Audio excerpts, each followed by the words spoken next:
Hello students, I believe all of you are doing good. So ये मेरा lecture voices के ऊपर है और मेरा जो ये लेक्चर रहेगा ये इंग्लिश की बजाय हिंदी में रहेगा।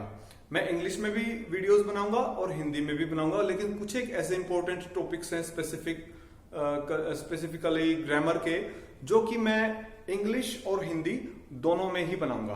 तो ये वाला मेरा जो वीडियो रहेगा वो हिंदी में रहेगा। Those who are interested to see my videos in English, they can see my video later on because I will upload that letter.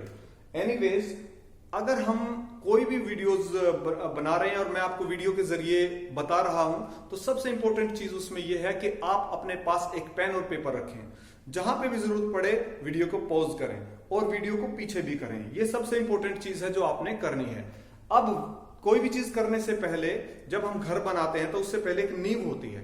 ऐसे ही टेंसेस के जो मैंने 4 वीडियोस बनाए हैं, उसकी नींव क्या थी टेंसेस की, कि वर्ब्स आपको प्रेजेंट पता होना चाहिए, पास्ट पार्टिसिपल पता होना चाहिए, पास्ट पता होना चाहिए, फ्यूचर पता होना चाहिए, और उसके अलावा आपको पर्सन्स पता होना चाहिए। जब आप उनमें क्लियर आपको सब कुछ हो जाता है, तब आप टेंसेस करते हैं। ऐसे ही वॉइसेस जब आप करते हैं, पहली चीज आप टेंस चार्ट को दोबारा फिर से देखिए। टेंस चार्ट आपको ऐसा बनाना आना चाहिए। अभी मैं बना के दिखाऊंगा इसके अगले पार्ट में। मेरा ये वीडियो भी 3 या 4 पार्ट्स में रहेगा।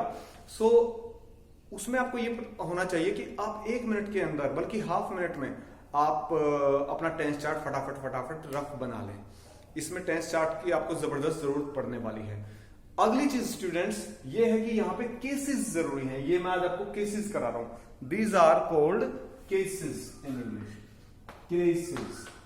अब ये केसेस आप सोचेंगे कि केस का मतलब तो होता है या तो कोई कवर, या फिर किसी ने किसी के ऊपर लीगल किसी को सू कर दिया हो, केस कर दिया हो किसी पे। लेकिन यहाँ पे केसेस ये इंग्लिश वाले हैं। इसमें हम वैसे तो हमारे यहाँ पे नॉमिनेटिव केस है या सब्जेक्टिव केस, ये पॉजिटिव केस है दूसरा, और तीसरे नंबर पे है अक्यूजेटिव या ऑब्जेक्टिव। इसके अलावा वोकेटिव केस और जेनेटिव केस भी होते हैं। सो इन केसेस की हम अभी बात नहीं करेंगे। आपके लिए केसेस के नाम याद करना बिल्कुल इंपॉर्टेंट नहीं है। If you remember, if you can memorise the names, then it is great, but even otherwise if you don't remember, still that doesn't matter. आपके लिए इंपॉर्टेंट है कि आप इसको याद रखें। केस 1, ये केस 2, ये केस 3। 1 पहले आता है, दोनों के बीच में 2 है, और 3 लास्ट में है। इसी तरीके से इनका अपीयरेंस भी है। By and large, generally, by and large means generally ये वाले हैं, ये सेंटेंस के शुरू में आते हैं। जनरली ये आखिर में होते हैं, आखिरी वर्ड होता है मोस्टली, और ये कहीं ना कहीं बीच में या कभी कभी स्टार्ट में भी आ जाते हैं। फिलहाल हम इन 2 की बात करेंगे, फर्स्ट केस और थर्ड केस, क्योंकि फर्स्ट केस और थर्ड केस की ही सबसे ज्यादा जरूरत आपको वॉइसेस में पढ़ने वाली है। देखिए स्टूडेंट्स, आई, माई, मी, आप इसको कम से कम 5 या 6 बार साथ के साथ रिवीजन इसका करना, आप रिवाइज करते रहना। I, my, me, we, our, us, you, your, you, he, his, him, she, her, they, their, them, it, its, it. कोई भी नेम्स, नेम के पीछे अपस्ट्रफी लगेगा और फिर एस लगेगा। It is called apostrophe. ये ऊपर वाला जो कोमा है ना, ऊपर वाला इन्वर्टेड कोमा, इसको अपस्ट्रफी बोलते हैं। एनीवेज, अब सेंटेंसेस की एग्जांपल देखिए। I have a car, I have a car. कभी भी मी हैव अ कार कभी नहीं होगा। अब उसने मुझे पनिश किया, उसने, वो सब्जेक्ट हो गया ही, और मैं लास्ट में आऊंगा, मुझे। ही पनिश्ड मी होगा, ही पनिश्ड आई कभी नहीं होगा। यानी कहने का मतलब क्या है, ये वर्ड के सेंटेंस के एंड में ही आएगा और ये किसी भी सेंटेंस के शुरुआत में ही आएगा मोस्टली। जैसे कुछ एक पर्टिकुलर सेंटेंसेस हो सकते हैं, जैसे मी, या फिर हम ये बोल देते हैं I don't know the spelling of they, और उसमें इन्वर्टेड कोमास में हमने दे को लिख दिया, तो वहां पे दे लास्ट में आ गया। लेकिन वो कोई जनरल केस नहीं। यूजुअली क्या होगा, आमतौर पे क्या होगा, ये शुरू में और ये आखिर में होगा। वी, अवर, अस, आई और वी दोनों फर्स्ट पर्सन है। ये सिंगुलर, ये प्लूरल, पहले भी बता चुका हूं। यू, योर, यू सिंगुलर भी है, प्लूरल भी है। ये सेकंड पर्सन है, अकेला ऐसा है जो सेकंड पर्सन। बाकी सब जितने भी हैं, जो भी कुछ है, जितनी भी चीजें हैं, जितने भी इंसान हैं, जितने भी क्रिएचर्स हैं, सभी क्या है, सभी जीव, निर्जीव, सभी सजीव, निर्जीव, सभी क्या है थर्ड पर्सन में।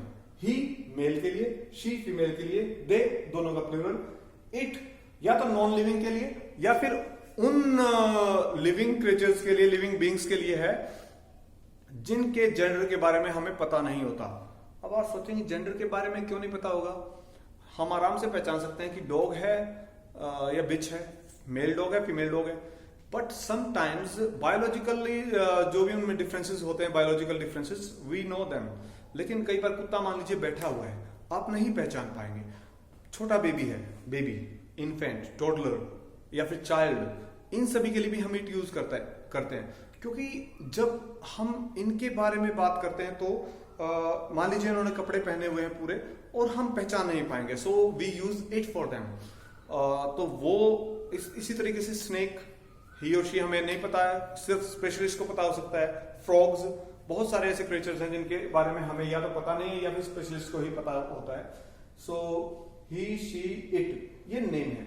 नेम का मतलब होता है किसी भी चीज का नाम, किसी भी पर्सन का नाम, कोई भी और पर्सन या कोई भी और चीज, उसको हम नेम कहेंगे। अब हमने ये कर लिया और ये कर लिया, इसको आपने याद करना है। ये सेंटेंस के शुरू में आएगा, ये सेंटेंस के आखिर में, ये कभी कभी शुरू में आता है, नहीं तो बीच में भी आ सकता है, लेकिन आखिरी वर्ड नहीं होगा ये, ठीक है ना। अब देखिए इसका क्या यूसेज है। ये प्रोनाउंस है, ये एडजेक्टिव्स हैं, ये वाला एडजेक्टिव है और ये दोनों प्रोनाउंस हैं। अब ये प्रोनाउंस और एडजेक्टिव में क्या फर्क है, इसके लिए मैं एक और वीडियो बना दूंगा। नाउन पे अलग, प्रोनाउन पे अलग, और एडजेक्टिव्स, एडवर्ब्स। मैं इसको बार बार जानबूझ के एडजेक्टिव बोल रहा हूं, ADJECTIVE। तो एडजेक्टिव का मतलब क्या होता है? जब भी डी के तुरंत बाद जे आता है, इसको हिंदी में विशेषण बोलते हैं। वहां काला कुत्ता खड़ा है, कुत्ता नाउन हो गया, संज्ञा होगी, और उससे पहले काला, ब्लैक, तो ब्लैक जो है विशेषण हो गया। सो वो एडजेक्टिव है। एडजेक्टिव में डी के तुरंत बाद जे आ गया। जब भी डी के तुरंत बाद जे साउंड आती है तो डी को कभी प्रोनाउंस नहीं करते। और एग्जांपल सुनिए, थोड़ा सा एडजस्ट कर लो जी, एडजस्ट नहीं, इट इज कॉल्ड एडजस्ट। ये रूम उस रूम के साथ में है, एडजेसेंट, एडजेसेंट नहीं, एडजेसेंट। एनीवेज, अब हम आगे बढ़ते हैं। ये उसके लिए होता है कि किसका पोजीशन कहां पे है, किसके लिए कौन सी चीज किसकी है। It gives a sense of belonging also. ये मेरा घर है, दिस इज आई हाउस नहीं होगा, दिस इज मी हाउस नहीं होगा, दिस इज माई हाउस। ये हमारी कार है, this is we car, no. This is us car, no. This is our car, yes. तो ये इसमें आता है। This is your problem, this is his pen, this is her pen, this is she pen कभी नहीं होगा। This is their farm house, this is their room, they room नहीं होगा, दैम रूम नहीं होगा। दिस इज इट्स लैग, कोई this is its water, कोई frog है और उसका वाटर है वहां पे, दिस इज इट्स वाटर, उसका वाटर है। नेम, नेम्स, नेम, ये इंपॉर्टेंट है, यहां पे समझिए। अब Amit is a good boy, Amit शुरू में आ गया। यहां पे अमित कौन से केस में है? फर्स्ट केस में। I called Amit, Amit last में आ गया, अमित का केस कौन सा हो गया? Third. This is Amit house नहीं, अमित हाउस। ये देखिए, Amit house. This is my father's book, my father's book. तो फादर्स, ये देखिए ऊपर वाला अपस्ट्रफी लग गया, इसका मतलब होता है सेंस ऑफ बिलोंगिंग। ये चीज उस चीज से बिलोंग करती है। एक क्वेश्चन कई बच्चों के दिमाग में आता है, ये भी यू है और ये भी यू है, कैसे डिसाइड करें कि कौन सा यू फर्स्ट केस में है, कौन सा थर्ड में है? देखिए, आई हेट यू, एंड में आ गया तो ये थर्ड केस हो गया। यू हेट मी, शुरुआत में आ गया तो ये फर्स्ट केस हो गया। तो ये आपका फर्स्ट वीडियो था, इसको बहुत ध्यान से देखें, 2 या 3 बार देखें, उसके बाद मेरा नेक्स्ट वीडियो देखें। अब मैं डायरेक्टली वॉइसेस को चेंज करने पे आ जाता हूं। Thank you.